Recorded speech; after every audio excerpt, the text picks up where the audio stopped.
Finally on the show, we have a Discord discussion for everybody because Discord is always pretty active for us. We have a lot of interesting conversations that are going Don't you on. lie What? about our Discord being active always. Well, to the our people- people in Discord. To our their faces. Sorry. It could be a lot more active. How about No, that? please don't. Don't. I don't have the energy to type. No, don't type. Don't type. We do a podcast, so we don't have to write articles. Yeah, we don't write the articles. We have some people that are in our forums that probably take more time and effort to actually explain our episodes than we do, so that I appreciate that. We appreciate it though. We do like it. And we do read it. Nathan, you need to respond to them more often. I know, I see and it's like, I have nothing to add.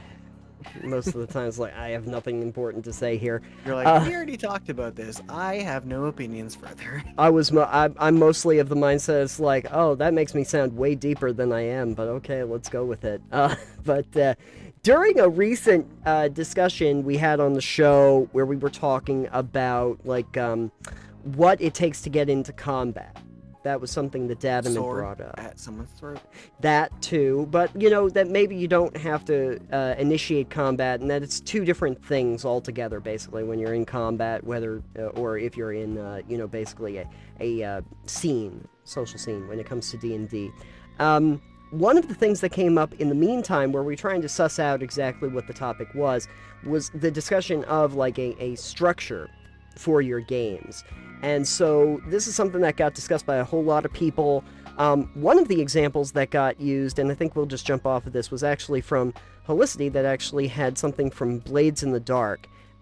This is kind of a useful little diagram to show, to kind of jump off of, to see how other games might have implemented this. But I find this very interesting. So if we look at the Blades in the Dark, they actually have like these 4 ink spots. They've actually created like a little diagram that shows structure of gameplay.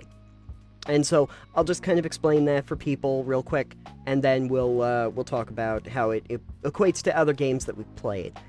But what you have here is free play. Okay, so what free play is about character scenes, actions, consequences, gathering information, choosing targets, choosing a plan. This is, I think, what we would consider to be, your social situations. I'm in town, we're doing things, that kind of stuff. I'm buying equipment and such. You have an engagement role. Not very familiar with the system, but I'm guessing that this is how we enact actual, combat. The score, and I don't think they mean, we're gonna score a 10 out of 10, but, the actual score of trying to commit a larceny or some kind of crime, a theft, where you do actions and consequences, you do flashbacks, character development sort of thing, and then that leads to downtime, where you do payoff, heat, entanglements, downtime activities, and then you return to free play. So these are essentially like in scenes, but doing several different things that are in a specific order of operation. This feels a little bit more structured than some of the ones that we usually play. I have seen some systems that use scenes like this, where they will go specifically from one scenario to another scenario to another. But if we were looking at, say, the metric of a D&D, just because that's what we're most familiar with, we can kind of take it to what we normally do. What do we start off with? We have kind of a free play. Everything you do that's not an interaction is pretty much free play. It's pretty much free play. And then from that, you might accept a quest. If we're looking at engagement roles, this would probably be like, where are we going from here? So we go from a town or a hub area or the woods or the campsite or whatever, and we say we're going to perform an action. What is that action going to be? What is that quest? What is our goal? I guess establishment of goals is probably the next big thing you want to do, which is eventually going to lead you to an actual encounter. So encounters would be either the random encounters that you normally have, or the ones that are a little bit more structured when I go into a dungeon. Like Well, encounters are any situation that requires conflict. Okay. So it doesn't have to be combat. It could be traps. Yep. Which Okay. are non-combat, but still an encounter. It could be the weather could be an encounter. Perhaps you have to overcome anything that you have to overcome or have a chance at failing at. I believe would be an encounter. Okay. But that will usually lead you into what we were talking about before, which is the combat itself. Sometimes, depends. I fight the ocean. You fight the ocean, and the ocean fights back. I'm going to stab the ocean. Oh, you remember when Mr. Torg was talking about that too? Okay, good. No, I was actually thinking of the Roman Oh, okay. who sent his army to go attack the ocean to get back at Poseidon. Right. I was thinking about the Mr. Torg from Tiny Tina's Assault on Dragon Keep, where he says, "Hey, your next quest is you gotta go kill the ocean." And then they say, "Okay, Mr. Torg, you can't be the quest giver anymore." but anyway, the ocean might not consider that much of an encounter, but good luck with that. From any kind of an encounter like that, there is some sort of resolution, whether it's that you disarmed a trap, or whether you fought off some gnomes, or some orcs, or some gnome orcs. Some Norks. Some Norks, you could fight those off. And then from that you have the resolution, and it usually goes back to some sort of a scene. But there are two, there are kind of like larger overarching structure in a lot of RPGs, and then there's like the smaller loops. You know, like I have the large thing where I'm in town, and then I'm on a journey, and I get to the cave where I have to fight stuff, and then we rest. We might go back to town and complete the quest. That's kind of like your bigger structure. And then you have the ones where you're actually in town or anything like that, and you might end up with some conflicts or some skirmishes or something like that during that time, and you have to resolve them. But those are smaller encounters. I guess the overall thing is, how much structure... This is really the question I want to get to, because I think that kind of makes sense. But how much structure do you really want to have in any RPG? Is this too regimented a structure where I have to determine different things to get from one area to the next? I think it is determined on what type of game you're playing and what the reason for the structure is. In Blades of the Dark, as the example, it's a heist. Yeah. I believe. So Yes. having a plan in place makes sense. Sure. You want to somehow meticulously, not sure how meticulously, you want to have a plan in place to commit your crime, to do the Ocean's 11. You want to know your plan for who's going to be where, doing what at what time, to be able to enact this heist, to get into this bank vault, and everything go off without a hitch, or where the plan messes up. You know, it's the make a plan so we can have reactions to parts of the plan that fail. Sure. And if they succeed, maybe they grant bonuses to parts of other parts of the plan. Like maybe turning off the alarm system makes it so later on you have an easier time going through a hallway that normally has alarms in it. Sure. For instance, as an example. But I don't think every game would need that type of regimented system for a format. Sure. Right. Yeah. I mean, Like, go ahead. with D&D as the example you were using, it's the, all right, we want to get from point A to point B. It's not a, yeah, we're going to do X, Y, Z, A, B, and C on the way there. It's going to be, all right, well, is there anything we need to do that overland travel, or are we going to just going to montage it, or is the travel the actual thing we're doing that is important? Because like, if the travel is the actual thing that's important, a la Oregon Trail style, you know, then perhaps you should plan it out. Oregon Trail would make for a very interesting RPG, and I'm starting to realize there probably already is one. Yeah, it's probably terrible. Mm. But if it's just a mechanism of travel, for instance, then it doesn't really need a plan. It's the, Right. all right, we're gonna load up the wagon. You take point, you take rear. Let's go. Let's go. And Let's go. yeah. And the thing about it is that you have not really planned out for a lot of that. So if something happens along the way, it's really hard to structure that out. You know, because some stuff is going to be random or it's going to happen in the moment. There's not necessarily a lot of planning that has to go on beyond that. It does remind me that I actually did do a heist, and it was in D&D 5e. And I remember we did that over a couple sessions, and it was more or less like we were trying to rob a casino, and there was a whole layout of what they had for security measures, what they had for surveillance systems, how many people were guarding the vault, what the motivation behind people doing stuff, like what was going on in town. Most of the game, through like the first planning, was the planning part. It was our team basically, like the whole first session was going over what we were doing, getting a plan together, and we still didn't have one. And we probably spent the good portion of the next one kind of ironing out some of the kinks in the plan.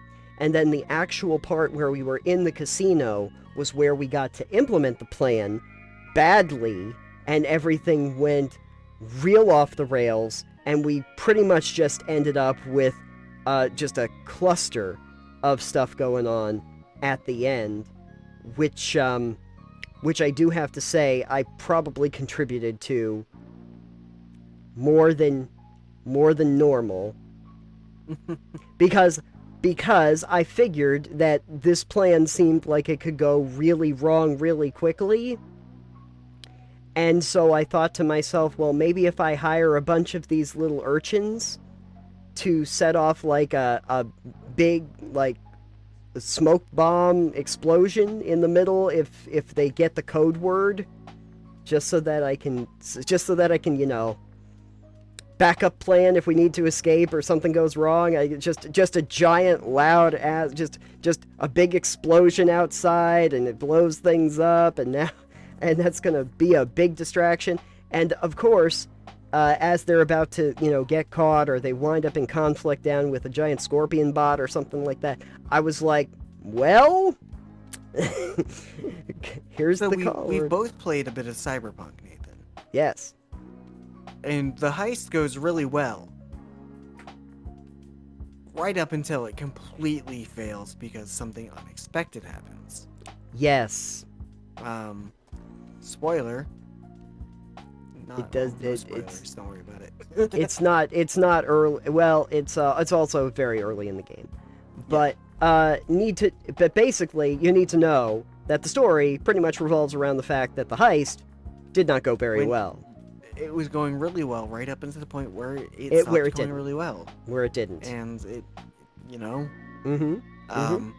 But that was setting up the plan to do the thing, planning for all the things, like getting it done, and then going into enact it.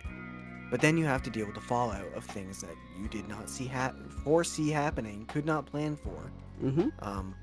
So it's one of those things where it's the planning is fine, and to be on the point of this, I think it's different when a game is built around doing heists specifically, or mission tasks. Sure. Like I think I mentioned I wanted to run a game of Death Watch at some point where the players, I'm like, here's your mission. Sure. Here's a map. Here are all the objective points you need to do. And in your free time, not in game, you can plan out how you want to do this together. Sure. And I'll have things planned for what's going on in each area. Yeah. So you can figure out how you want to do it any way you want. But like, here's like your objectives, here's your primaries and secondary objectives, here's where they are, here's the map of the place, anything you can expect to know, like a mission briefing style, and then have them implement the plan and play that out how they want to do it. I think that is a different type than say D&D would have because they're different styles of gameplay. Fair enough. I think that kind of also goes into the idea that there are a wide variety of kind of games that you can play. And so if we were to look at a video game, I think has the structure part pretty well down in terms of that. I would say maybe like an XCOM, where literally I'm on the ship, I'm figuring out like what I want to research, how I want to research it, then I move forward in time, there's a conflict, I figure out my loadout, what I plan on encountering, then I go in, we go into the tactical combat part of the game, and then we get our rewards or whatever, and we go back to base. That's kind of the I think strategy the element. framework is always going to be there in a game. It just depending on whose side of the game it is on. Because generally in a D&D or a traditional RPG, the framework will be on the GM side. Got it. You know? Yeah. It's all right, well, I've either got this adventure module, which is my framework, which I'm running on with the game we're in. My framework is, this is telling me what every room has, what's going on, what's going to happen. They decide what they do, and then I have to react to it based on what's going on in this book and what they've done. Right. Or what Right. you guys have done. Right. Whereas the Blades in the Dark and the Death Watch campaign I was talking about would have been players making their plan framework and then me reacting to their plan based on their success or failure or what they do. Right. So I think the way we've been looking at it so far has been the player side of the framework. And I feel like in a lot of more, I'm going to call them more traditional RPGs where the players kind of don't make a huge plan.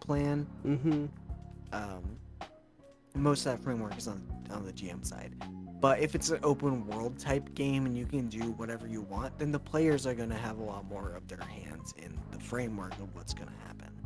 Fair enough. Okay. It's like, oh, we want to go over here. That's 300 miles away. We're going to travel there. We're going to stop here at this inn. So like in that case, like a Skyrim type deal where you can choose where you're going to do the things that you want to do in what order you want to do them. And then the world is reacting to you doing that because you're there. Right. There are a couple examples, though, that I guess I would give that doesn't seem to be very heavy on structure at all, which would be like if you're either in a survival game that's really reminiscent of the I just washed up on shore and I got nothing going on, and now it's just basically a scramble to get stuff together. As many tabletop role-playing games that are survival games in that aspect? No, because I think it's hard to implement. I think it's not necessarily that it's hard to implement, it's that it's hard to implement well in a way that people want to engage with it. Right. You could do it. Yeah. You can easily turn like your D&D game into a survival game. Sure. But who's gonna want to do that? Right. You need to find the audience for that. Yeah. I have definitely had an idea at one point for a role-playing game where essentially you're not washing up on a shore as you were saying, but you were gonna be like frontier. You land on a new island, you set up a town, and then you expand and explore. Oh yeah. And I was gonna be like, all right, well you build the town, and then it's like, all right, well then you need to have like different types of buildings you can have, different frameworks, resource management. It would have to have way more stuff than you probably want to deal with in a role-playing game. Fair. Yeah. I still think it'd be kind of fun, but I think if I were to implement that, I'd want to strip back the resource management type to very minimalistic. So it becomes much easier to engage with instead of like, oh yeah, you need 300 planks to make that building. It's like, yeah, no, you need to secure the resources for like this, or maybe the buildings will have a instead of a material cost, they'll have a gold cost for the materials. Okay. Yeah. To make it more simplified. Right. Or maybe you come across points in the map that are like, oh, we found a forest. You know, this will generate. Sure. Whatever. Yeah. Yeah. I also think that like in general, and maybe at some point we'll talk about it more, but in D&D I always felt like crafting as a general it was underutilized because there's not like, especially if you're not like an artificer or something, it kind of becomes like a novelty. You don't necessarily use it very often. Yeah, the definitely rules need to for use it more. as written Mm, don't tend to be very good. no. There is, though, another kind of game that I would say is about as structureless as any, which is roguelikes. I don't think that you could really do a tabletop version of that I know of. And I don't think it would be your typical tabletop game as well. It wouldn't be your typical RPG. You could do tabletop roguelike a lot easier than tabletop role-playing game like D&D style.